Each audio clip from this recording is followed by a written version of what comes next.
Let's dive in. This time, we're heading into the world of Resident Evil. Specifically, we're going deep into Umbrella Corporation. You know, the folks behind those terrifying bioweapons and outbreaks that probably fuel a few nightmares. Oh, definitely. Umbrella's a classic, a name synonymous with corporate evil, but their story goes way deeper than just zombies and monsters. Exactly. That's what we're here for. We're going to uncover how a seemingly normal pharmaceutical company became this global bioweapon powerhouse. From their very beginning to, well, you know, their very messy end. It's a story that really taps into real-world anxieties, too. We're talking ethics and science, unchecked corporate power, all that good stuff. It's like they ripped the plot from today's headlines and threw in some zombies for good measure. Pretty much. So, to guide us, we've got some juicy source material. First up, Umbrella Corporation, Genesis, Rise and Fall. Sounds promising, right? Definitely a must-read for any Umbrella enthusiast. It really lays out their whole twisted history. And for a different angle, we've got a transcript from, get this, a YouTube video. The title is Wesker's Origin, My Story. Oh, Wesker's version of events. That's sure to be interesting. And by interesting, I mean potentially full of lies and manipulation. Well, he wasn't exactly known for his honesty. But hey, Mm-hmm. who doesn't love a good, unreliable narrator? True enough. It'll be a fun challenge to sift through his account and separate fact from fiction. Okay, so let's set the stage. 1960s, the era of, well, questionable fashion choices. We've got three ambitious scientists, Oswald Spencer, Edward Ashford, and James Marcus.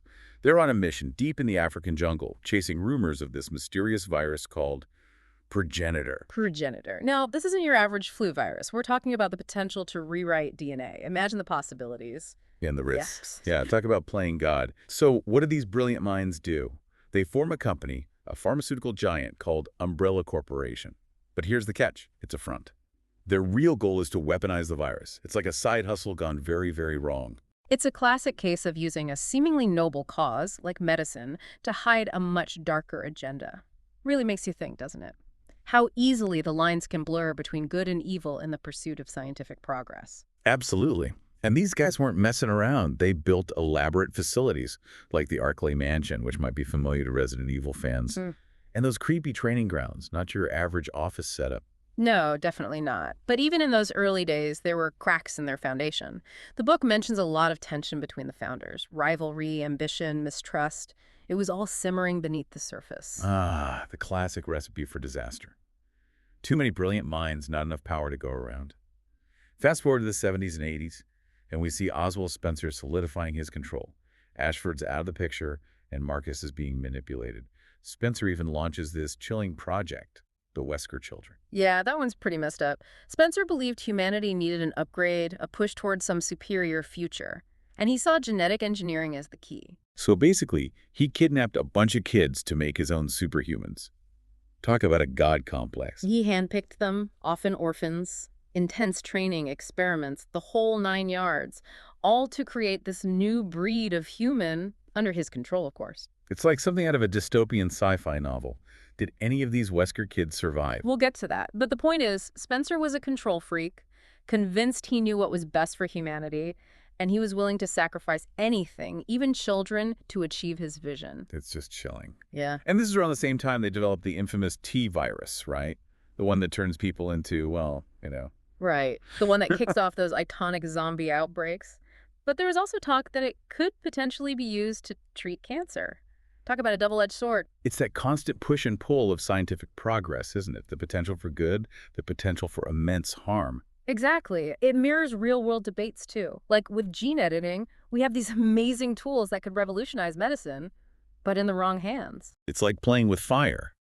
Except this fire could unleash a global pandemic. Exactly. And with Umbrella, it wasn't just about the science. It was about the competition, the ego.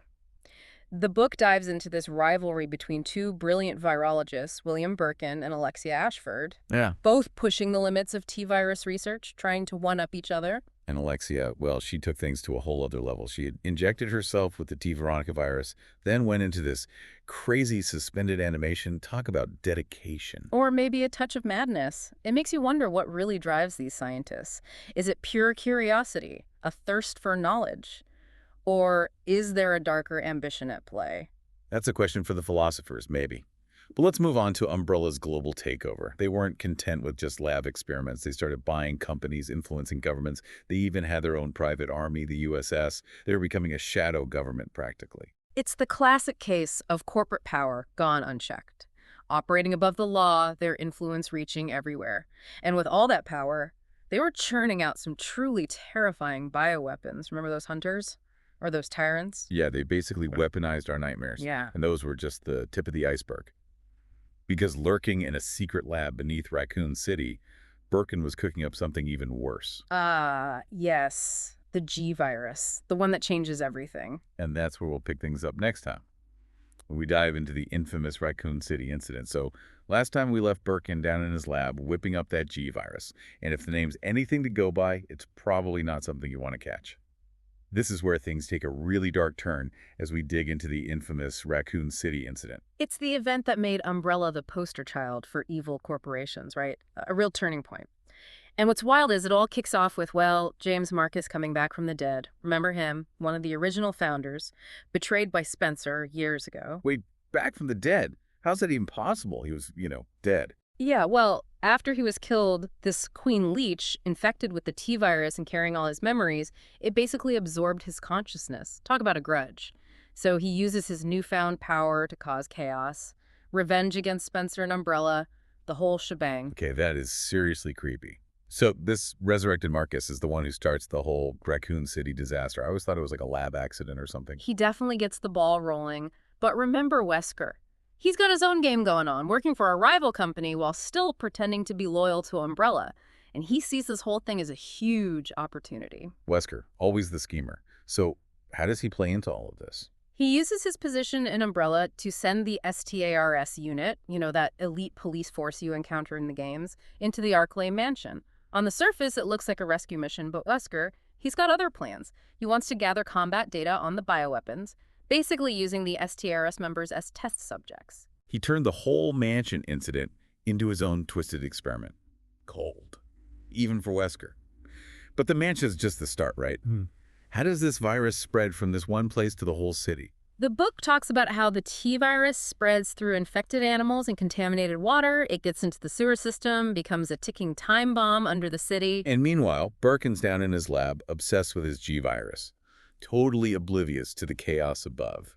It's almost Shakespearean how everything's starting to connect. It's a recipe for disaster. And the final ingredient gets added when Umbrella realizes Birkin's about to betray them. They send a team to retrieve the G-virus. I'm guessing that didn't go so well. Nope, not for Birkin. He gets mortally wounded in the fight and in a last act of desperation injects himself with the G-virus. And the results are, well, let's just say, not pretty. He turns into one of those monstrous G creatures from the games, right? I mean, they somehow made something even scarier than a regular zombie. The G-virus is a whole different beast. Highly mutagenic, which means rapid, unpredictable transformations. And for Birkin, it amplifies his rage, his aggression, turns him into this unstoppable monster. Talk about a bad day at work. But it gets worse, right? Because this G-virus doesn't just stay in the lab. Right. It gets out, through those infected rats, into the sewer system. From there, it's a free-for-all. The whole city becomes a breeding ground for, well, So this is where we get that full-blown zombie apocalypse from the games. Reading about it is one thing, but to see it, to experience it through the character's eyes, that's when it really hits home. It's survival horror at its finest. Infected everywhere, cities falling apart. And Umbrella, they try to contain the situation, but with their own private army, those mercenaries we talked about earlier. So they create the virus and then try to clean up their mess with more violence. Typical Umbrella. Yeah. But even their army isn't enough to contain the G-virus, is it? No way. Things spiral completely out of control. The government, they realize the threat, how huge it is. They want to prevent a global pandemic, so they make a drastic decision. They nuke Raccoon City, one of the most iconic moments in the entire franchise. Chilling, right? A real reminder of how much destructive power we have, and what those in power will do to protect themselves. Imagine being trapped in that city, knowing your own government just wrote you off. It's a tragedy. And Umbrella, surely they can't just walk away from this. They face a lot of heat, legal battles, investigations. But they're slippery, lots of money, even more connections. Wesker, he defects to that rival company and testifies against them, but even that isn't enough to bring them down completely. They survive after causing so much death and destruction. It seems like there's no justice in the Resident Evil world. Well, their survival is short-lived.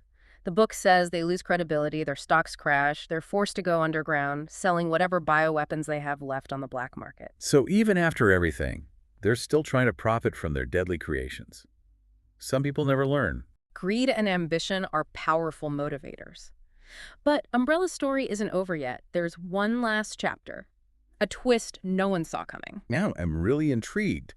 What could be more twisted than everything we've already talked about? Remember that rival company Wesker defected to?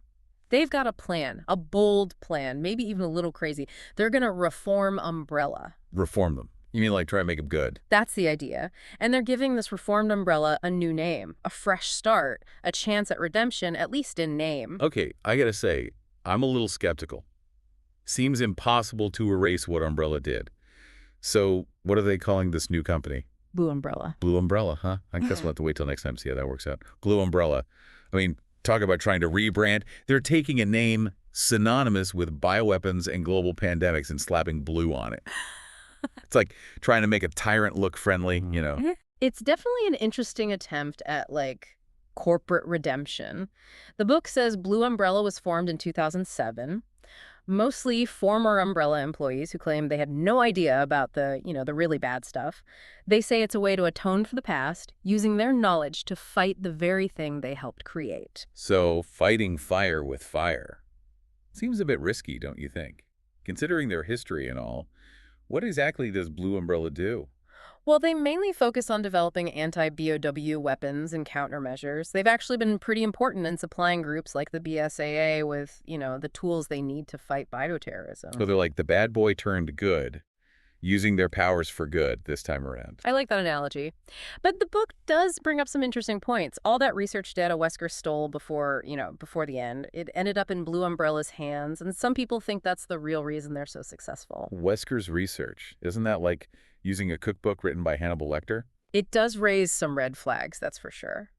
Makes you wonder if they're really about atonement or if they have something else up their sleeve. It's hard to just forget their past, especially with Umbrella still in the name. Oh, the book definitely acknowledges that. It talks about how Blue Umbrella is under constant watch from the UN and the public, of course. Trust, once it's broken, it's hard to earn back. Yeah, like trying to convince everyone a reformed vampire is just here for a friendly blood drive. But let's be real. Someone has to fight bioterrorism, and Blue Umbrella seems to be the only one doing it. It's a tough situation. On one hand, they have the knowledge to fight the threat. But on the other hand, they came from the very organization that created the threat in the first place. Talk about a moral maze, right? No easy answers there. Yeah. But the book does suggest Blue Umbrella might have ulterior motives. Oh, there are definitely some loose ends, like whispers of people behind the scenes controlling things, secret deals, a darker purpose hiding under their reformation. Kind of like the apple doesn't fall far from the tree. Can they really escape what Umbrella was, even with a new name and a new color scheme? It's a question that really sticks with you. Makes you think. So we've gone through Umbrella's whole messed up history. From their ambitious start to their catastrophic end, and now this weird rebirth as Blue Umbrella. What have we learned from all this? I think the story of Umbrella Corporation is a cautionary tale. It shows us the dangers of unchecked ambition, the allure of scientific progress, how seductive it can be, and the horrible consequences of putting profit before people. It's a stark reminder that even with good intentions, things can go very, very wrong. It's a reminder that the world isn't so black and white. There's a lot of gray areas, ethical questions, choices that have consequences that ripple outward. And it leaves us with a question to ponder. In a world where bioweapons exist, where that knowledge is out there, can humanity actually overcome the darkness and build a future free from the shadow of Umbrella? That's a lot to think about. But that's what we do here, right? Explore the complex stuff, the unsettling stuff, the questions that keep us up at night. Sometimes the journey is just as important as the destination. Well said. An Umbrella story, it's a journey that's still going in many ways. True. Well, on that note, we'll wrap up our deep dive into the heart of biohazard. But if you're as fascinated by this world as we are, don't stop here. There are the games, movies, books, even that Wesker YouTube channel, if you're brave enough, that is. Just remember, be careful out there. You never know what could be lurking in the shadows.